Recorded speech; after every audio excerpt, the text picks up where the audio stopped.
This quote is meant to demonstrate the beauty and bliss of ignorance that animals often enjoy, and it's very true. Animals don't have to deal with the existential fear of death or question the meaning of life, but the opposite is no better. Not knowing can be just as, if not more terrifying than knowing for animals on Earth. You are a human, which means you know what you are, and you have a vague idea of how your species evolved. You know of and have looked at images and videos of a lot of different species on Earth without ever actually interacting with any of them.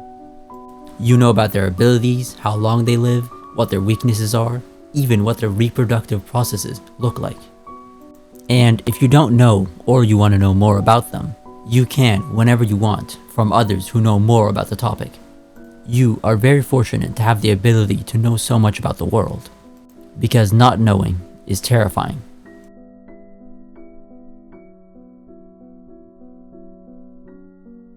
When I was young, I used to live in a small African country known as Eritrea. I know I lived in this neighborhood, but I don't remember which house specifically. But I remember this church and the school.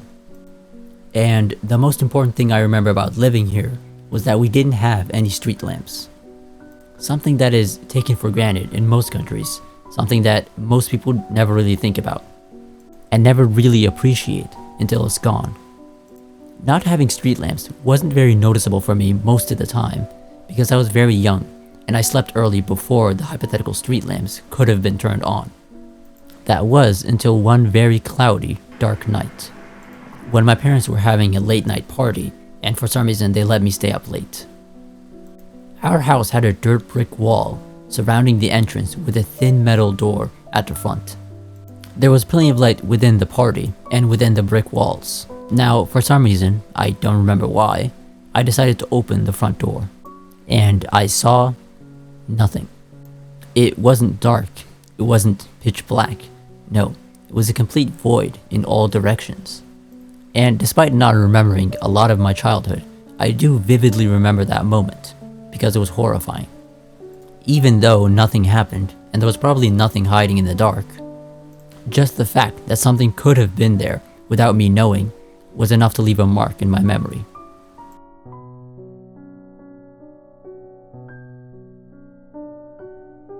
Howard Phillips Lovecraft is the man who created and popularized the horror subgenre known as cosmic horror that emphasized the primal fear of the unknown and the incomprehensible. The fear of the unknown is called xenophobia, which in modern times is more associated with fear of people from other countries, which is appropriate considering how Lovecraft felt about people who didn't look exactly like him, or any non-Anglo-Saxons who lived outside his small state of Rhode Island.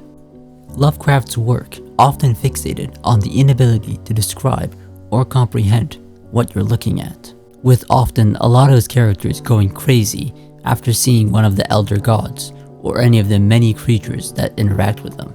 This inability is a huge part of the genre, but so is the feeling that you don't know what you don't know. You don't know what's out there in the universe, or outside of the universe. You don't know if there are other living beings out there, and whether or not those living beings want you dead. This inability to know what's out there is the everyday reality of all animals except humans. Although there are lots of things that humans don't know, at least we have a pretty good idea of what we are, and more importantly, what other animals are, and what they're capable of. Animals don't have that same privilege. An animal knows about as much about the world as a human toddler, but has to carry on the responsibility to survive on their own in the wild. They have to fight any creature that threatens them, find food, a place to sleep, reproduce, take care of their children, all while still knowing just as little about the world.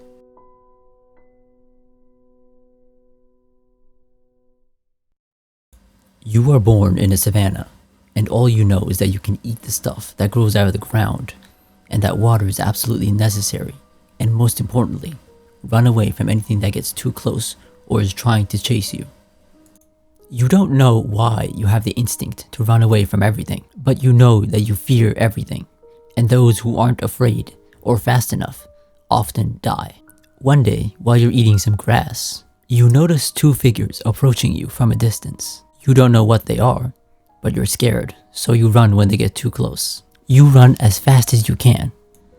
After running for a few minutes, you stop seeing the figures, and you think to yourself, they must have been pretty slow, and that you're safe now. A few minutes pass, and you see the figures again, still running towards you. You start running again, but your body starts to hurt. You keep running and running. Your body starts to feel very hot and tired. Your body is burning, and it's giving up.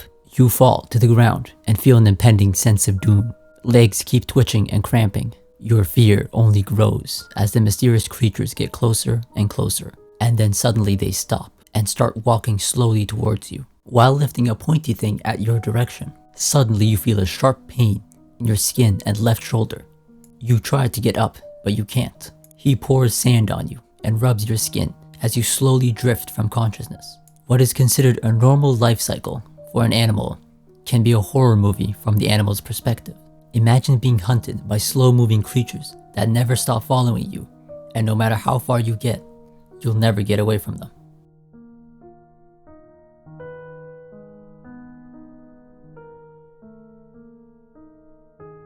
Imagine being a sea turtle born on a beach where the first thing you have to do is run for the water, with no parents to guide you, and having no idea what those swooping birds are capable of, but only feeling fear that you might die. Where were you born? A hospital with a doctor making sure you were comfortable? Or maybe a nest, a pride, a tribe, or even just a mother, someone to look after you, make sure you were well fed and happy. As normal and common as those amenities might seem, they are not so common and normal for some species of animals, such as the turtle. Mere moments after hatching, they have to make a daring escape into the water, running from the agents of death, black vultures who wait patiently, waiting for any sign of movement. And when they find a turtle, they crush their skulls between their beaks and rip their arms out of their shells. From the turtle's perspective, these are completely alien species that are coming down for no other purpose than to devour them. And with that lack of knowledge, they have to keep crawling while they watch their own brothers and sisters get eaten alive. And what do they get for surviving? Even more challengers in the deep dark ocean. Even if you're born in a natural environment with no predators or parasites, Mother Nature still finds a way to make your life a living hell. The babirusa is a type of swine common to the Indonesian islands. They have no natural predators on the island, and despite that, they still live in pain. More specifically, the males evolved an upside-down, ingrown tooth that pierces through the nose and comes out the other end, where it can then curve around and dig into the skull, like a slow natural lobotomy. Of course, the pig has no way to stop this, or even come close to understanding how or why it's happening. They can only delay the inevitable and shorten the horns by fighting each other, or breaking them off by slamming them against trees. We naturally assume that most carnivores would immediately eat us on the spot, but in a lot of interactions with wild animals, that simply doesn't happen. In the year 2003 in Zimbabwe, a British-born animal conservationist named Greg Rasmussen crashed a single-passenger plane in the middle of the African savannah. This, for most people, would have meant a guaranteed painful death, especially since he was dehydrated and both of his legs were broken from the crash. Greg ended up coming face to face with real elephants, hyenas, and lionesses looking for prey. Despite being the easiest target, he managed to scare them all off by simply slamming his fists on the wreckage repeatedly. The sound of metal being slammed is something most people have heard before, but for most animals it's a completely alien sound. And since it was loud and abnormal, those animals assumed it must have been a threat. There are plenty of instances like this where you would just assume that the animal would just know that humans are not strong, fast, venomous, or dangerous in any way. But they've likely never seen a human or any of our tools. We know that these animals are dangerous because we've learned about them since we were children, so we have good reason to believe that they would win in a fight. A lion has as much reason to believe it could win against you in a fight as a toddler does. In fact, a toddler would probably be more confident, because all its life it's been pampered and never faced any harm or challenges. But a lion's life is all harm and challenges. Regardless of how big or small the animal is, they always have to struggle to win. So when it sees a completely new creature in the savannah, it must approach very carefully. And if the new creature makes any sudden noises that are too loud or scary, the lion must run. Some African tribes don't even bother to hunt for their own food for this very reason, instead choosing to scare lions away and take their food.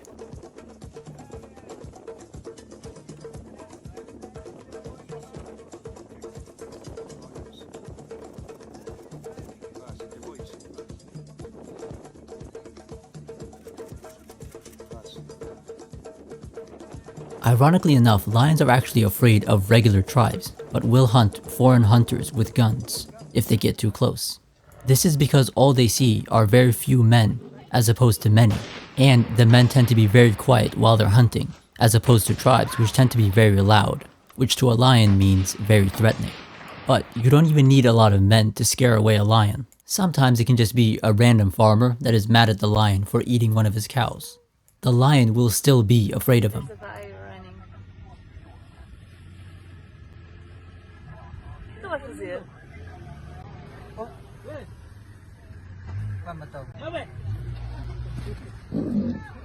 What the fuck? What just happened?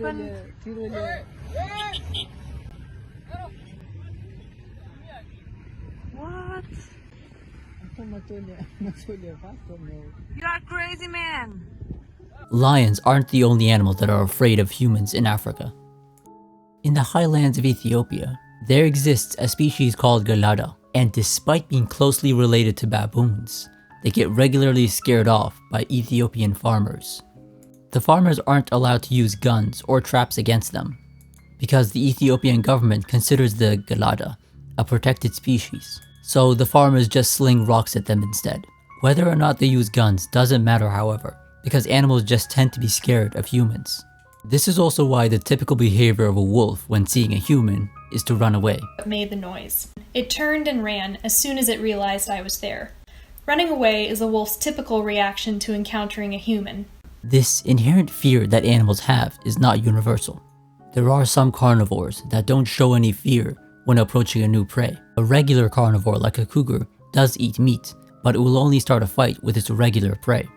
But polar bears, cursed to live on a 4-meter thick sheet of ice in the middle of an ocean where no plants can grow, they are forced to fight and eat anything that they can see moving or breathing, even if that thing is larger than they are. They regularly start fights with walruses, which can be more than twice as heavy as them, and they'll even eat their own just to avoid starving. Any attempt to scare away a polar bear will go largely ignored. The fear that carnivores have is still nothing compared to the fear of being a prey animal, with most of them being born into a world where their last breath will be a horrific scream for life while being eaten alive. For that reason, prey animals tend to be a lot more violent than predators simply due to the fear they have to deal with. And both prey and hunting animals have to deal with parasites, insects, diseases, natural disasters, and humans changing and deforesting their environments. And they can never come close to understanding what these forces are or even how they work. But at least they're technically free.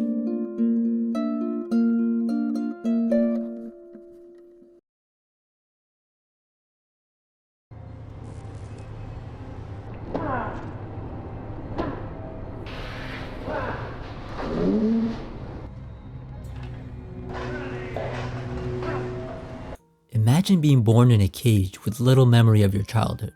You are surrounded by others just like you. There's feces and the smell of feces everywhere. You don't know where you are or why you're here. You have an unending amount of food and water. You get abused and feel pain. You don't know why this happens. You just know that it hurts. You hear loud cries from your fellow cattle, and you feel terror from the screams, but also relief that it's not your screams. If you're lucky, you might get to go outside and see the sun for the first time, for a few hours until you're sent right back to the slaughterhouse.